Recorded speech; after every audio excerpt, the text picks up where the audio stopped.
Hiya guys, I'm going to try and do a video with these on, see how like clear I come through, and it's just a different mic, so I was just seeing how that would come through. But today I'm going to do another video on horror movie reviews, because there was some that I didn't get to do in my last video because I realised it had gone on for such a long duration. And one I don't think I mentioned is Ouija. And I've seen the second Ouija recently, and that was really good.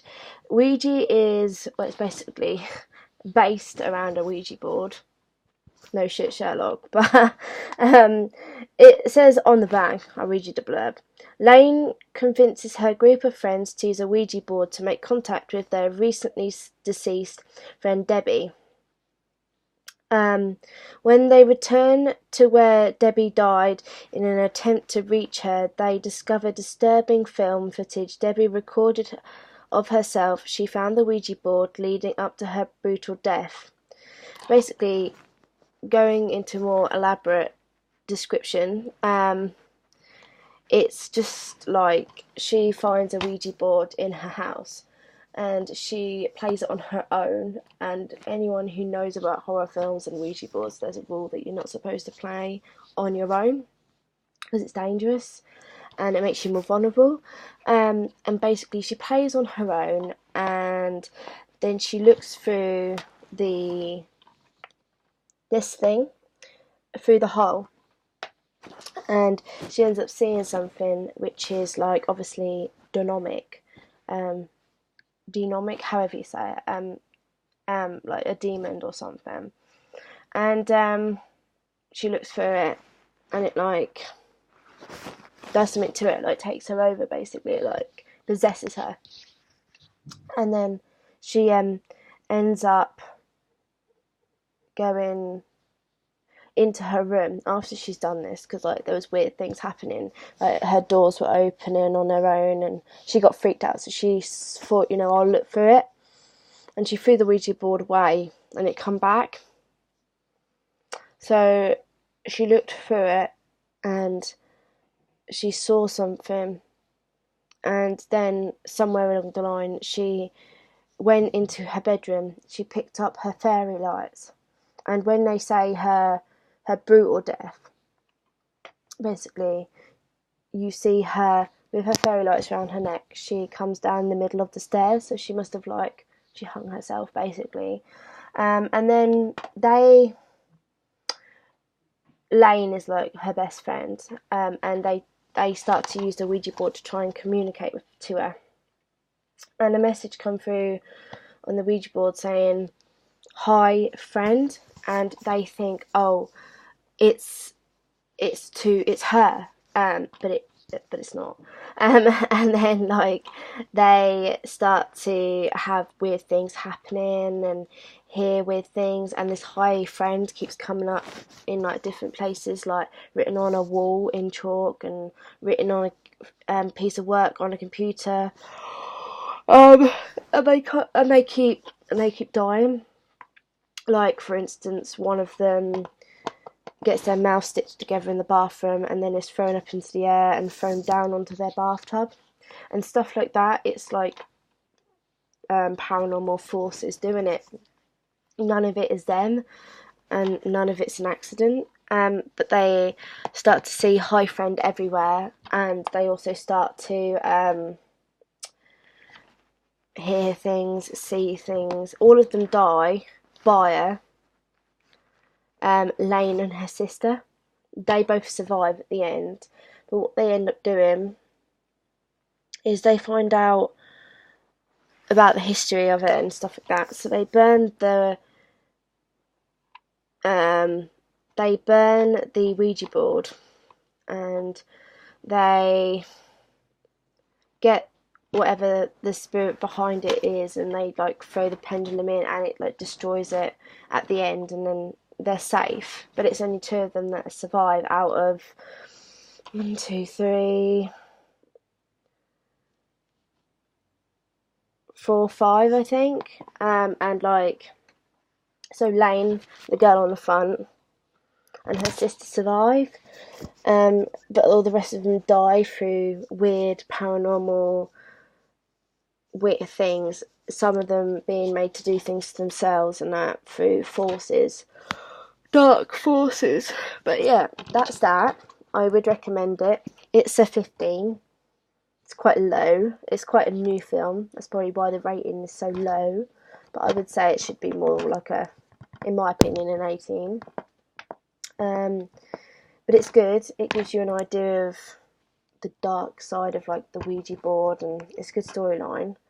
I'd give it about, out of 10 stars, probably between 6 and 7. It's not the scariest horror film I've seen, but it's quite good, and I would recommend watching it, especially if you find like Ouija board, spiritual stuff interesting.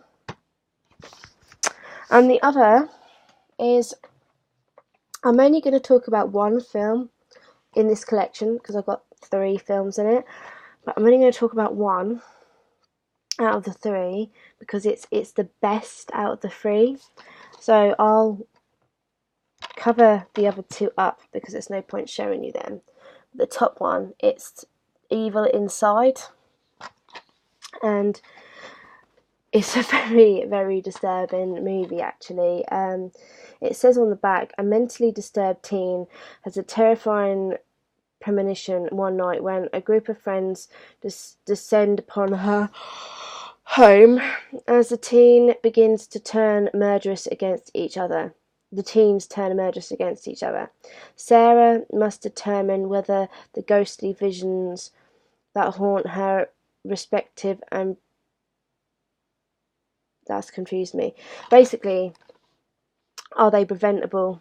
Are they inevitable? She's basically got these are the other films. The top film's the one I'm on about. That one.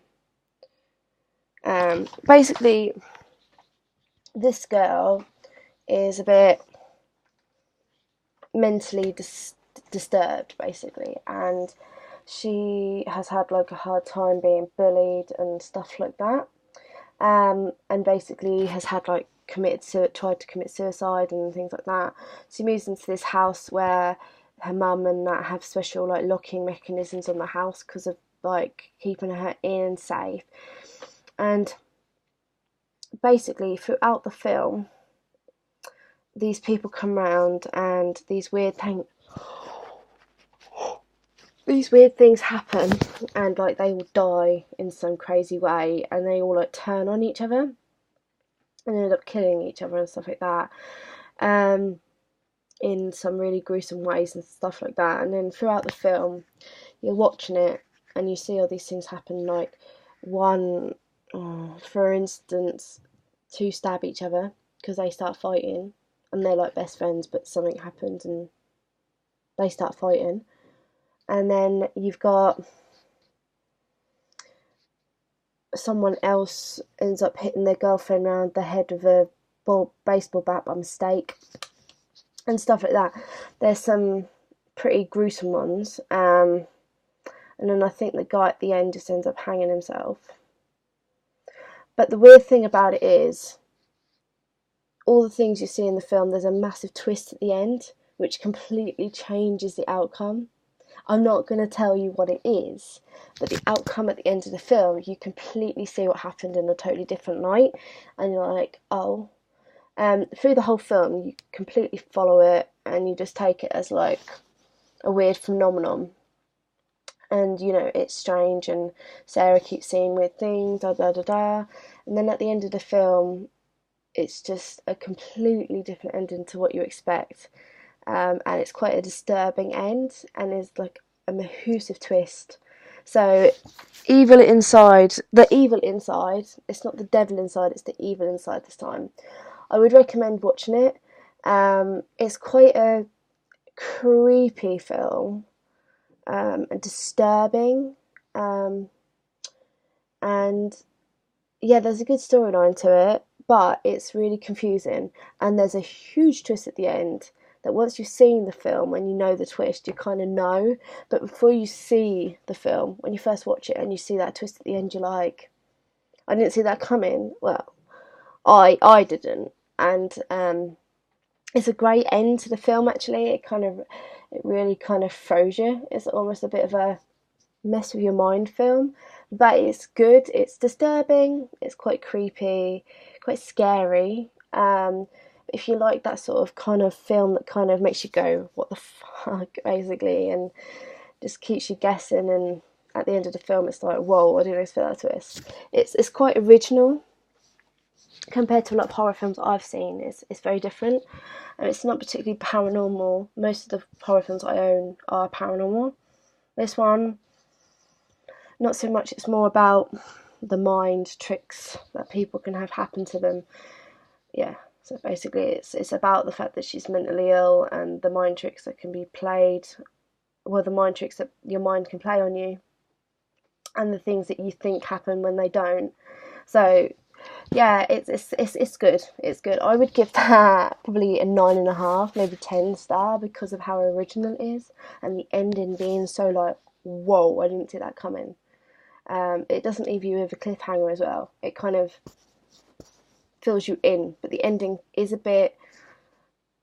It creeped me out. It's quite a disturbing end, not scary, but kind of a bit like gets underneath your skin a little bit. But it is a good film. I would definitely recommend watching it. It's very different to a lot of horror films I've seen. So yeah, I would recommend that one. Yeah, and obviously I would recommend the Ouija, but the Ouija is totally different to the Evil Inside, and the Evil Inside is nothing like the Devil Inside. So don't get the two confused. But yes, both of those films I would recommend. Actually no, I'd give the Evil Inside about 8.5 to 9. Obviously there's probably better films out there, but it's good. It's good. I would definitely watch it. I would definitely recommend it. I mean, I haven't watched it in ages actually. But that is the end. I think that's all the sort of horror films I can kind of do reviews on. I'm thinking of maybe doing other sort of films, or maybe some games reviews. I've all got up like there on that shelf behind me. No, there, yeah. I'll find some and just do some reviews. But I hope you enjoyed this video. If you're into horror films, maybe you found, maybe you haven't heard of these, or not many people I know The Evil Inside, but it's a horror film that I would search up or go on Netflix to try and find or buy. It's quite good. But yeah, and I hope I got another horror film review video on my channel. It's a few videos before this. Obviously I'd been doing quite a lot of Christmassy videos beforehand, afterwards I mean, but if you look through to find my horror film review, I did like quite a few more on that one, because I fitted in more in that video, but I was just finishing up on this video. But I hope you enjoyed this video, and I hope that my descriptions are kind of clear enough, and hopefully I've told you about a film that you've not seen before, or films you've not seen before, and you can go and watch them, all these horror maniacs, because I love them. I love horrors. But yeah, that's the end of this video for now. If you liked it, or helped you find some new films you've not seen, give me a thumbs up. If you've got any comments down below about what you think of these films, whether you've seen these films, what your opinions are, what horror films you like, get involved in the comment section below. And as always, if you want to see more from me, they aren't always based around this sort of thing, but if you want to see more videos from me, give me a subscribe, click that subscribe button. But yeah, thank you for watching. It was a pleasure doing the video. Bye.